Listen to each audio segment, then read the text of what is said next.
Welcome to Knowledge with Power. Hi, my name is Ayana Sloan, and today we're going to be bringing you a brand new program called Knowledge is Power. Knowledge is Power is about exactly what the name implies. What we're going to do is bring you a series of programs that will hopefully give you some tools that will help to empower you, that will give you some information that you can use in your life, and that hopefully eventually it will actually improve the quality of your life. I am here today with my dynamic co-host, Gail King Gibson. How are you doing today, Gail? I'm good, Ayana. How are you? Well, I'm doing great, and I'm actually really excited because you and I have been talking about doing something like this for quite a while, and now we're finally here. It's unbelievable. Yes, a little bit unbelievable, a little bit scary Yes. as we get started for our very first program. And what I would like to do is let each one of us tell you a little bit of something about who we are. I'm going to start with Gail. Okay. Gail, could you give a brief background about who you are? Sure. My name is Gail King Gibson. I'm originally from the city of Cleveland, right up the road. I've lived in Cincinnati for since 1982. Attended the University of Cincinnati undergrad and attended the University of Cincinnati Law School. I practiced with a prominent Cincinnati law firm for 22 years. I was a partner there for 17 years in the corporate and real estate practice group. So I'm starting kind of my second career at this point. And there's a driving force behind Ayana and I being here today. It's really it's been driven by this election cycle. We don't really want to talk about the election, but I kind of got tired of just standing up and yelling at the television every afternoon. And we were having these discussions on a daily basis. And we've come to some conclusions about what's going on in the world. And we wanted to share that with folks. And actually, that's actually a good introduction for what we're going to talk about today because actually the title of our program today is Let's Begin the Discussion. Yes. And before we do that, because we do have some questions, and I'm going to ask Gail some questions, she's going to give me her opinion on some things, and I'll give her mine. We may not always agree, Right. but we will have a good discussion around some of those things. And let me briefly introduce myself and who I am.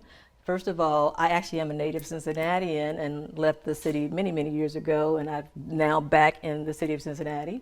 I graduated from the University of Michigan. Go Wolverines! I'm sure not everybody supports that, but that is my school and my team. And I actually, Gail and I started practicing around about the same time, Yes. even though I am a little older than Gail. I had a career before I started practicing law, but when Gail started at a firm, I actually also started at a firm, but didn't stay there very long because it wasn't a good fit for me. It wasn't the right fit. I have always felt like I was called to be a champion for the people. So I actually went out into private practice and became what I would call an advocate. You know, for people who have been marginalized and underrepresented many times, and actually in business, and it wasn't what many people would assume that I was practicing criminal law, but I wasn't. There's so many people who are not represented in commercial transactions. They can't always afford Gail. So, you know, you need people to have access to good quality legal advice. And that's what I tried to do to fit into that niche. So I actually did that up until maybe about 5 years ago when, like Gail, I decided it's time for me to transition into something different. And I think both of us are still figuring that out, what that is. Is that correct? That's correct. That's fair to say. But this program, I think, is part of that. Because as educated women, we're trying to find ways to give back. Would you agree? Yes, I think that's critical. I think that, at least for me, the key has been the lack of education. That I would call it more of a we are kind of someone who's turned over responsibility of everything to someone else. And we need to start doing some critical thinking for ourselves. We need to ask the tough questions. We need to look at the other side of issues and not just accept what we're being given. That's a very good point. And one of the things that Gail and I have talked about is that, you know, the conversation has been reduced to sound bites. Absolutely. And a lot of what we get, you know, from your cable news stations, I'm not mentioning any because I'm not trying to, you know, criticize anyone, but even from your network news stations, so many times what we're getting to me is a lot of noise. And we're getting a lot of things that sometimes only give you a biased opinion of what's going on, and a lot of times it's very entertaining. But that doesn't really give you the kind of information that you need to make good decisions. Would you agree with that? I agree, absolutely. I think that there's there's some type of vetting process that occurs with media outlets, and they determine what information we'll receive. Not to say that it's biased, but obviously they've got a limited amount of time to get the information out. And I think it's incumbent upon us to say, okay, well, what didn't they tell us? What did they leave out? Gail's going to be a little bit nicer than I am today, because I will say sometimes it is biased. I think sometimes it's outcome determinative, that certain stories are presented in a way that the undertone of it, or what hidden messages are there. And that's where I'm saying that some stations, what they feel about certain critical issues, and so sometimes that's interwoven into how they present the facts. And the role of the news media is actually to present objective information, is to just present the facts. Would you agree with that? I agree with that, but I think it's really hard to separate that. For a news person that is a person, that person has an identity, they have feelings, they have views, they have opinions about things. So I think when it comes to their job, it's difficult to leave that at the door and walk in and be totally objective. Aren't we supposed to do that as attorneys? Absolutely. And that's one of the things we talk about, is that's one of the benefits of having legal training. Well, the one thing I would say about that is, though, as lawyers, we are forced to look at both sides of the coin. That is exactly right. We can argue out of both sides of our mouth. That's what we do. And so I think it's important to ask the question about, what am I not being told? I agree with you 100%. We could probably keep going on this for a while, yes. Which, because Gail and I both love to talk, needless to say. Right. But what we'd like to do is maybe look at some of the issues that are going on currently in our country. And I'm going to throw a few things out even before I ask you a question, Gail. Okay. Some of the things that I know I've been concerned about, and actually so interesting because I actually don't watch television much, yes. And Gail's always, kind of updating me about what's going on. But I have read some stories that have been troubling to me. And for instance, one of the things that I had read about not too long ago was when police officers were called to a school in Georgia for a 5-year-old little girl who was throwing a tantrum in school. They sent the child to the principal's office, but eventually called the police. The child was held in a police car. The story is written that the child was held in a police car for approximately 3 hours, that she was shackled. This is a 5-year-old who was acting out in school. So we began to ask the question, is why are we escalating some of the things that in the past would have been handled within the school system itself? Mm-hmm. Now the police force is being called in to address some of these issues. Another thing that really stood out in my mind was a story that came out of Cleveland, your city. Yes.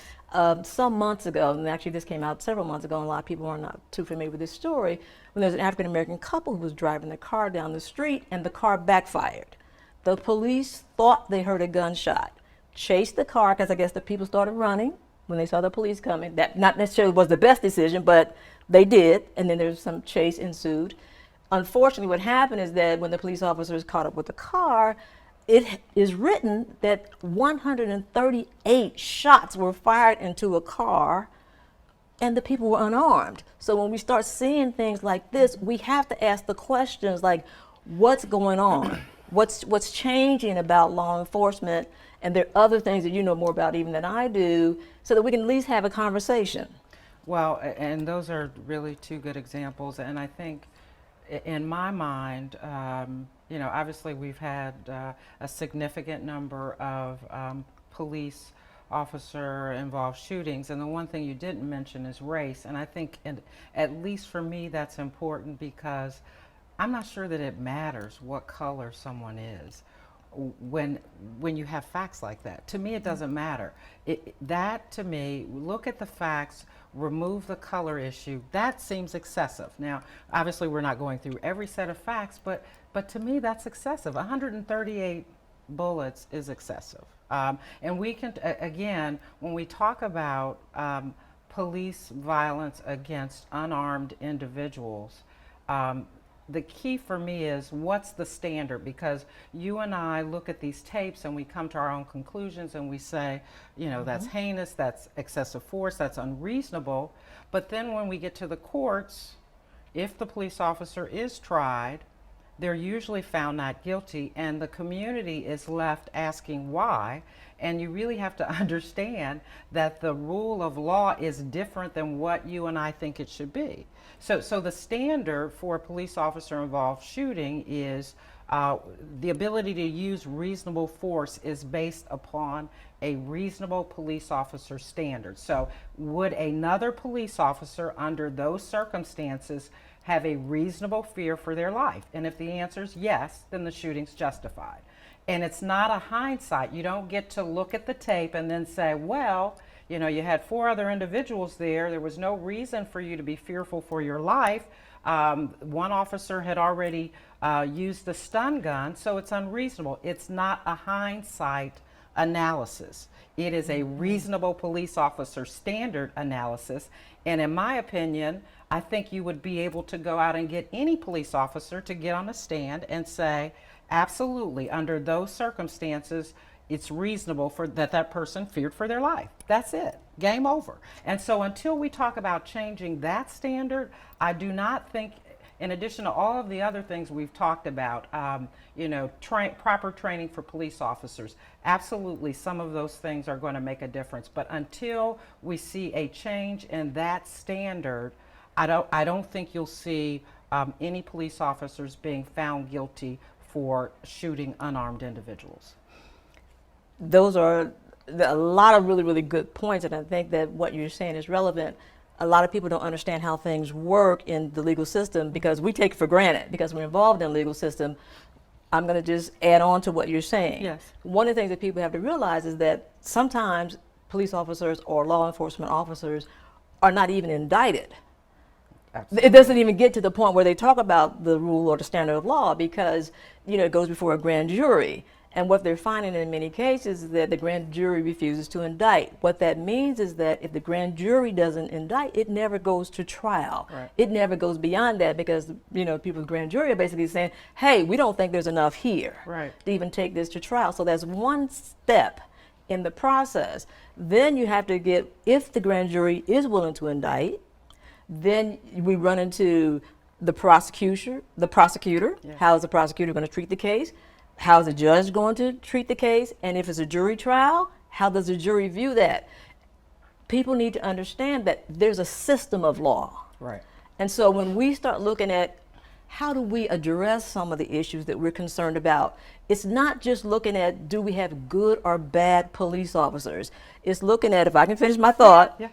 like you said, looking at understanding the standard of law, understanding the process. Like, what is it about our judicial process that may be inhibiting, to some extent, our society from holding people accountable in situations where there is a real question about whether or not the amount of force that was used, et cetera, was justified or whether it was excessive. Right. We need to understand the whole system. Do you Right. agree? No, I agree. And I think that goes to when we talk about voting in America, and obviously in this election cycle, there's a huge push towards getting the vote out. And I think that's important, but I think the piece that's never mentioned is that on the local level, obviously this election is critical for America, but on the local level, you have judges that are being elected, county prosecutors that are being elected. And so those decisions are also on the ballot, and they impact us probably more on a daily basis than the actual presidential election. In terms of in my opinion, one of the most important rights of when you vote is that's how jury pools are selected. The voter rolls are used. So don't expect to get a jury that is representative of your community if you're not registered to vote. You have to be registered to vote in order to get on a jury pool. Which is another good point. And also now that many juries are pooled, I mean, it's countywide. Right. And when you think about local elections, and I'm just going to say this, you know, so please everybody don't get offended, but so many people go to the polls to vote and they're only concerned about who's going to be president in the United States. They're not really familiar with what your local issues, what levies are on the ballot. Right. And at least I know here in Cincinnati, where we are right now, you know, the League of Women Voters, they actually put out some very wonderful material that is bipartisan And in their material, they actually list specifically what the levies are, to give you good background information so that you're going down that you protect, I would say, the value of your ballot.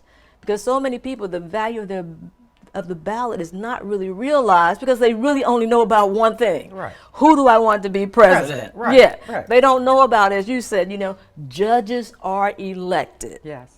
And in communities where people sometimes feel like the judges may not hear your voice, then I want to ask, okay, did you vote for that judge? Right. When that judge is up for re-election, will you vote for that judge or will you vote that judge out of office?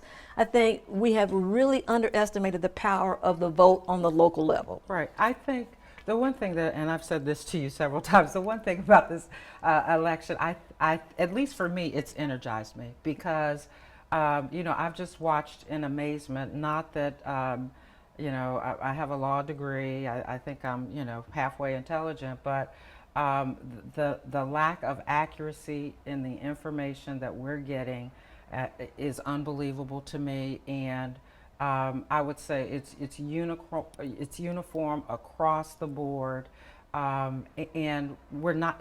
At some point, if we're going to really be the United States of America, guess what? We need to unite, okay? And right now we're dealing with some issues that are dividing our country. And I'm convinced that the ISIS folks sit back and laugh and watch while we're doing this.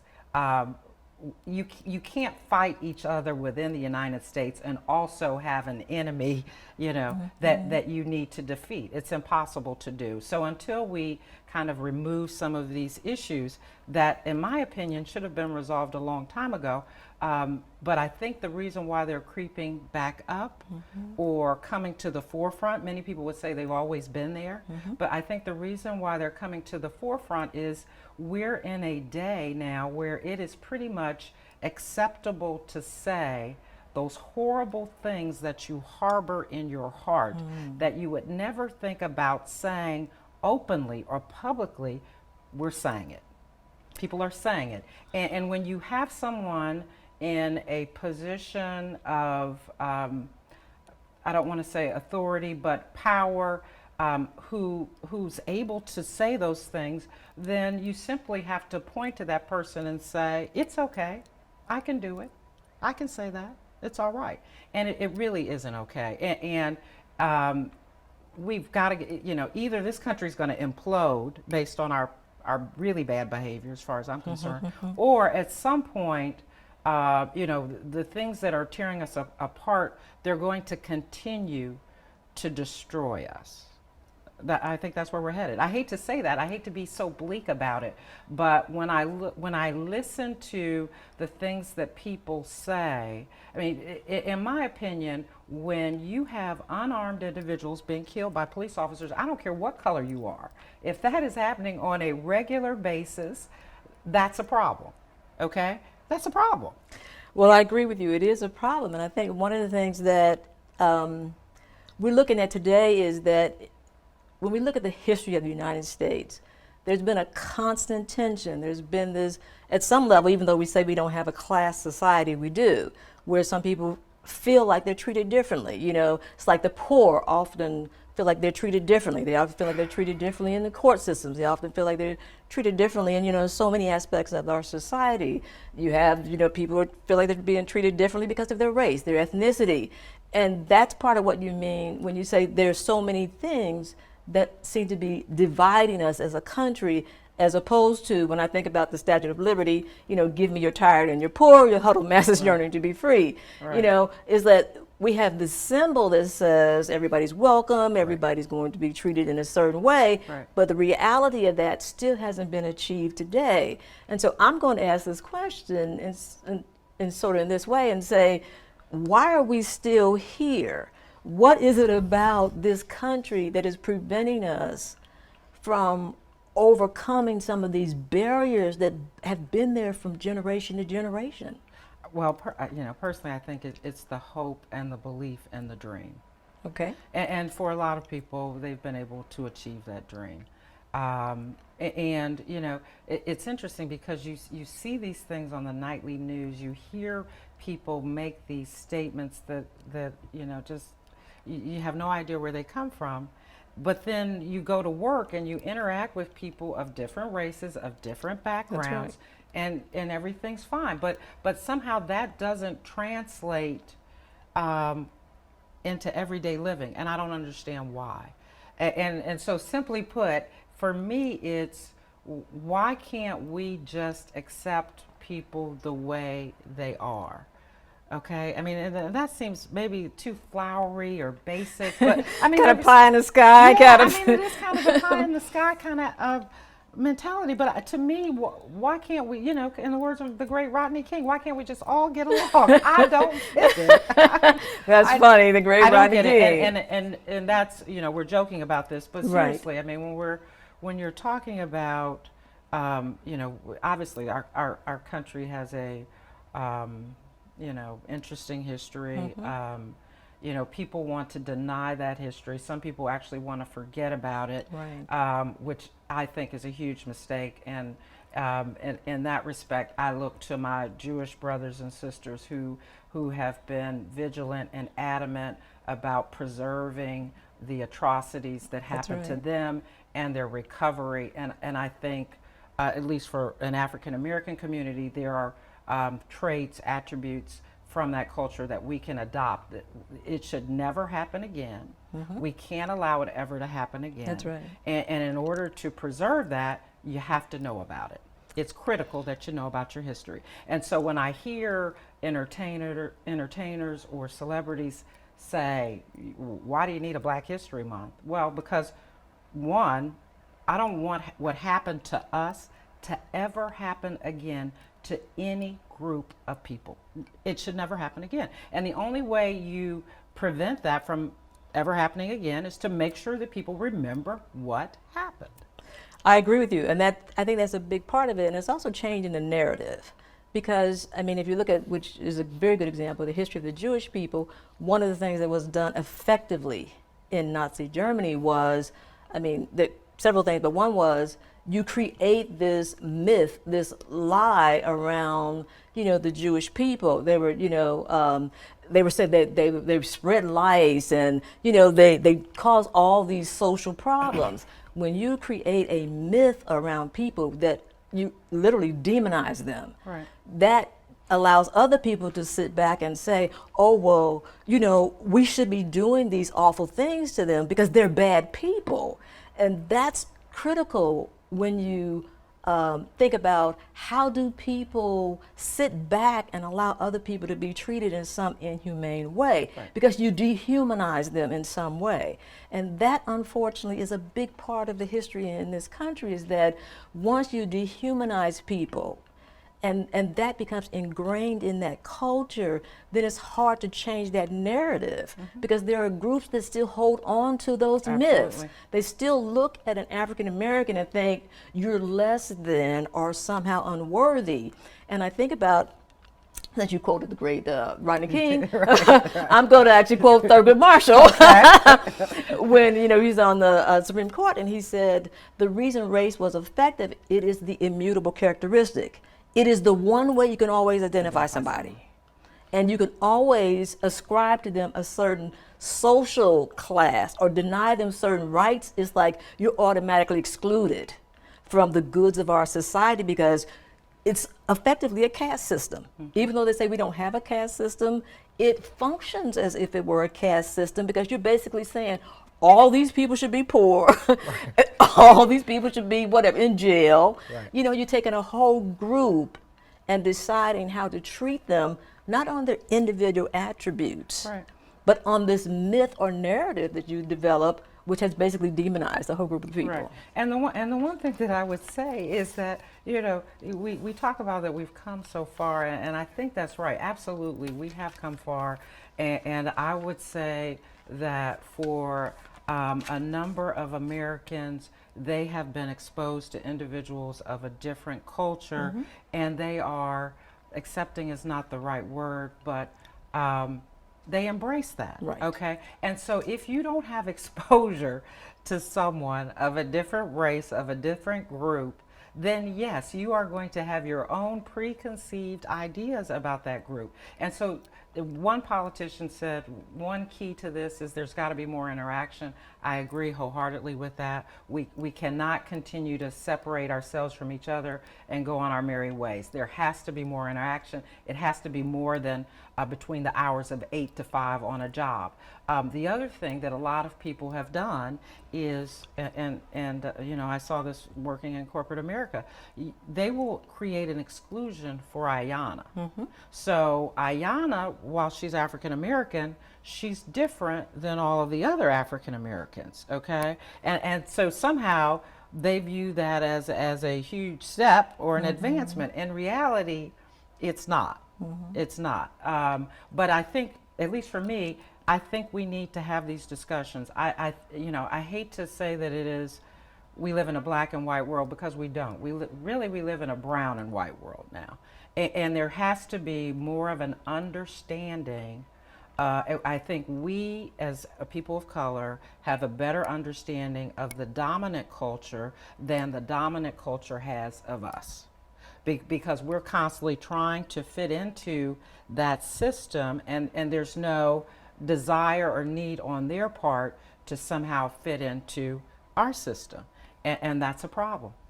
Well, one of the things is, look, we're having so much fun because we love to talk, and we could probably sit here and talk all day. Right. Unfortunately, we don't have time.